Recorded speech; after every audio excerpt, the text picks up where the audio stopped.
नमस्कार दोस्तों, मैं राजेश गुप्ता आज एक इम्पॉर्टेंट पॉइंट पे आप लोगों के बीच में चर्चा करने आया हूँ। कल एग्जिट पोल 2024 के लोकसभा चुनावों को लेके एग्जिट पोल सब लोगों के सामने आए।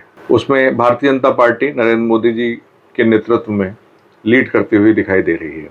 साथ में कल एग्जैक्टली जो रिजल्ट आने वाले हैं 4 तारीख को काउंटिंग होने वाली है। जब से एग्जिट पोल आए हैं तब से पूरा का पूरा अपोजिशन एक पर्टिकुलर रोने को लेके अपनी हार को स्वीकार करने की बजाय एग्जिट पोल करने वालों के खिलाफ एक घेराबंदी करते हुए नजर आ रहे हैं। दूसरा, उन्होंने हार के लिए जो ठीकरा फोड़ने की तैयारी करनी थी उस पर अपना काम शुरू कर दिया है। उसके लिए उन्होंने अपनी अपनी मीटिंगें भी शुरू कर दी हैं। जैसे हर बार की तरह उन्होंने फिर वो रोना शुरू कर दिया है कि ईवीएम मशीन में कुछ गड़बड़ की जा रही है। मैं एक टेक्निकल एनालिसिस करके आप लोगों को, क्योंकि मैं टेक्नोलॉजी फील्ड का आदमी हूँ, मेरी टेक्निकल बैकग्राउंड है और हैकिंग पॉसिबल है या नहीं है, अभी मैं उसको आपको डिटेल में चर्चा करते हैं। सबसे पहली बात यह है कि अभी तक पूरी का पूरा अपोजिशन इस बात को लेके नहीं आ पा रहा है कि वो इस चुनाव की प्रोसेस को एक्सेप्ट करते हैं या नकारते हैं। जीत का ट्रेंड एक तरफ 289 समथिंग बताने की कोशिश कर रहे हैं उनके एक लीडर मिस्टर राहुल गांधी।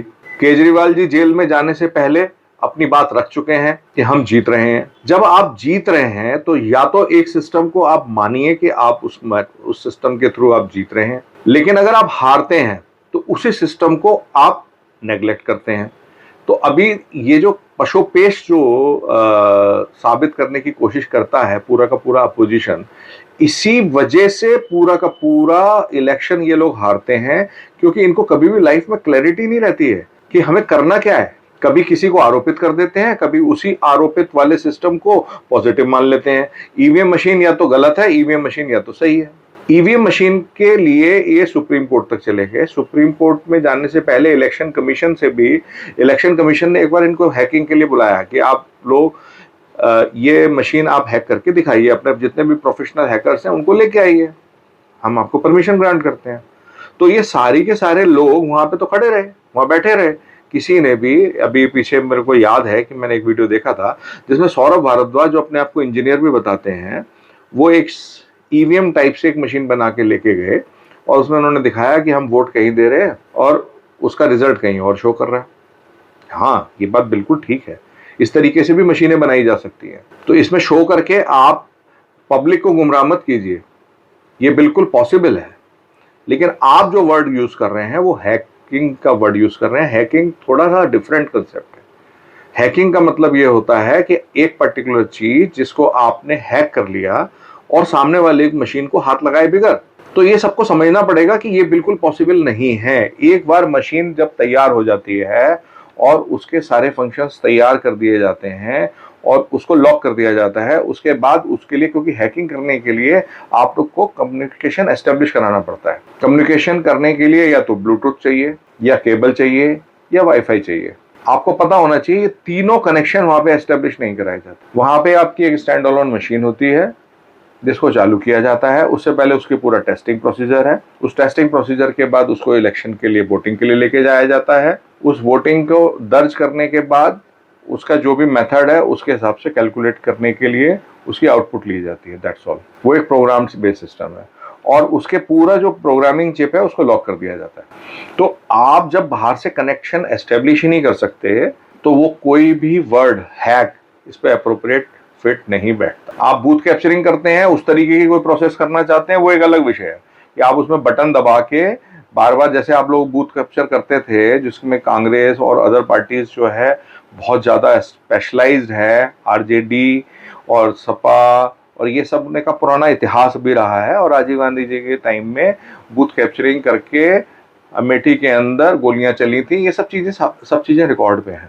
तो आपको ये सोचना पड़ेगा कि ये लोग इसीलिए उसी सिस्टम पे जाना चाहते हैं। तो अगर आपको करना है तो उसके लिए ईवीएम में कांग्रेस पार्टी और जो भी इस तरीके की पार्टी जो इस तरीके का रोना रो रहे हैं उनको कह रहा हूं कि आपको अगर हैकिंग वर्ड मत यूज कीजिए, क्योंकि प्रोफेशनल हैकर्स के नाम को बदनाम मत कीजिए, क्योंकि इसमें पॉसिबल नहीं है।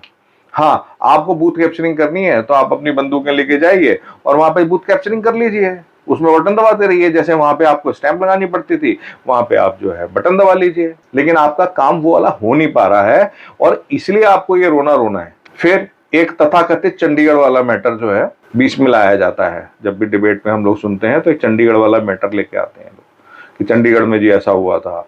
लेकिन आपको याद होना चाहिए चंडीगढ़ में ईवीएम मशीन नहीं थी, चंडीगढ़ में बैलेट पेपर ही था। तो आप ये जो बैलेट पेपर और ईवीएम के बीच में कंफ्यूजन पैदा करके अपनी हार को पब्लिक के बीच में अपना कॉन्फिडेंस बिल्डअप ना करने की वजह से आपकी हार हो रही है और आप तथाकथित किसी भी इलेक्शन कमीशन, पार्टियां, सिस्टम किसी को भी ब्लेम कर रहे हैं। तो मेरा आप लोगों से निवेदन ये है कि आप पब्लिक डोमेन में जाके पब्लिक डोमेन में पब्लिक का दिल जीतने का कोशिश कीजिए, उनकी जो रियल में रिक्वायरमेंट है उसको फुलफिल करने की कोशिश करेंगे तो आप बेहतर जो है अच्छे रिजल्ट लेके आएंगे। और भारत में आज भी एक अच्छे अपोजिशन की जरूरत है, तो बहुत बड़ा स्कोप है। केजरीवाल की स्टाइल में राजनीति कर दीजिए बंद, लालू जी ने जो किया है वो सब चीजें मैं इतने डिटेल में नहीं जाना चाहता, मैं सिर्फ एक टेक्निकल मुद्दे पे। दूसरा बात यह आती है, अब हैकिंग वर्ड तो अलग हो गया। अब ये लोग कहते हैं कि साहब ईवीएम के साथ छेड़खानी कर रहे हैं। ईवीएम के साथ छेड़खानी और हैकिंग थोड़ा सा डिफरेंट है।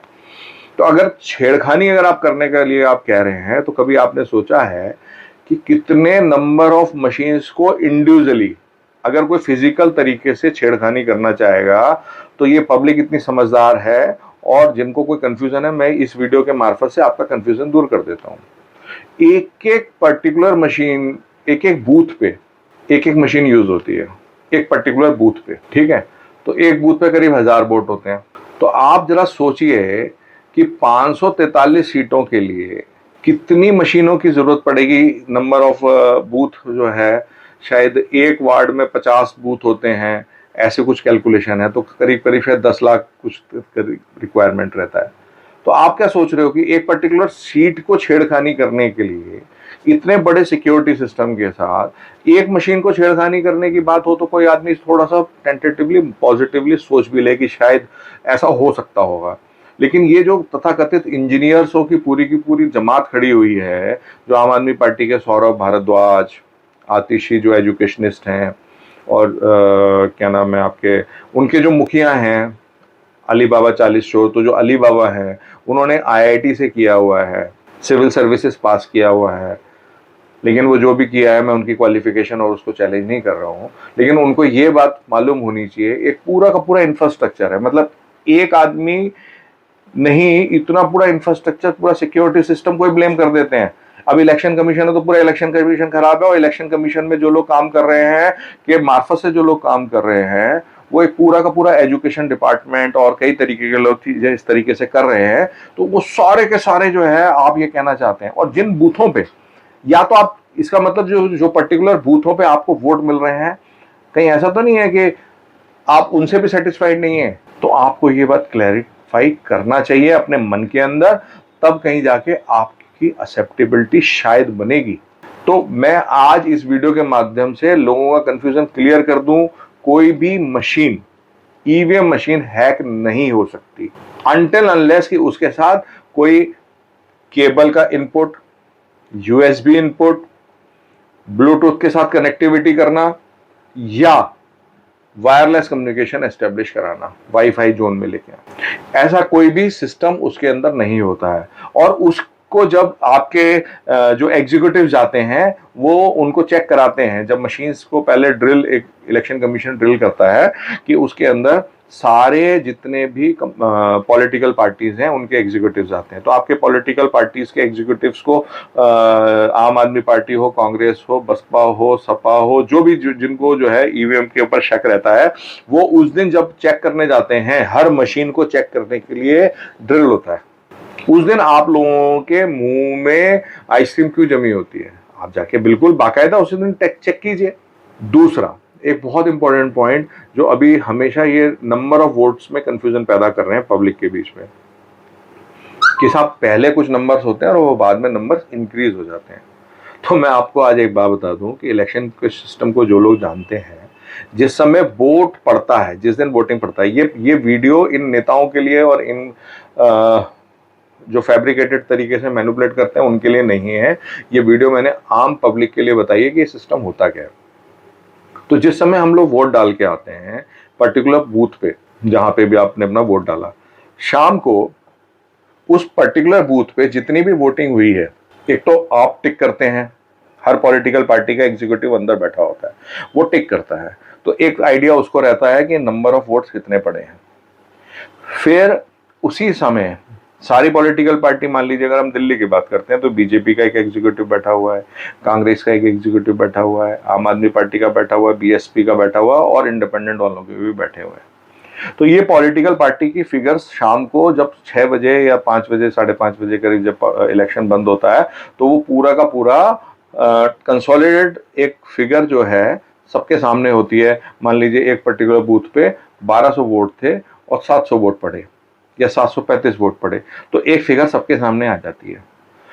फिर वो मशीन में जितने वोट पड़े हुए हैं, वो नंबर ऑफ वोट्स का जो ऑफिसर बूथ इंचार्ज होता है वो उसी समय एक फॉर्म भरता है और वो फॉर्म भर के आपको देता है, जिसको शायद फॉर्म 17C बोलते हैं। आप नंबर में के कंफ्यूजन में मत जाइए, इलेक्शन कमीशन एक फॉर्म इशू करता है और जो भी चुनाव लड़ रहा होता है वो जिस भी पार्टी से हो, वो पर्टिकुलर उनके एजेंट्स उनको फिर रात तक क्लब कर लेते हैं। तो उनको एक आइडिया लग जाता है कि आज इतनी वोट्स पड़े हैं और उसमें इस तरीके से रहा है।